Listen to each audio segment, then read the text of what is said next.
In 1992, they measured this amount of melting in Greenland. 10 years later, this is what happened. And here's the melting from 2005.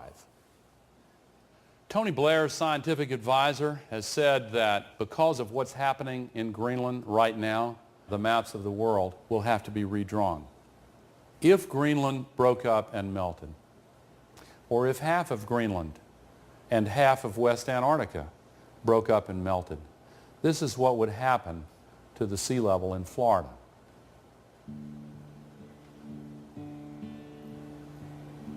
This is what would happen to San Francisco Bay. A lot of people live in these areas. The Netherlands, one of the low countries, absolutely devastating. The area around Beijing that's home to tens of millions of people. Even worse, in the area around Shanghai, there are 40 million people.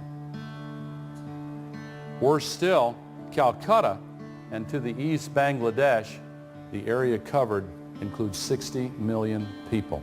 Think of the impact of a couple 100,000 refugees when they're displaced by an environmental event. And then imagine the impact of 100 million or more. Here's Manhattan. This is the World Trade Center Memorial Site. And after the horrible events of 9/11, we said never again. But this is what would happen to Manhattan.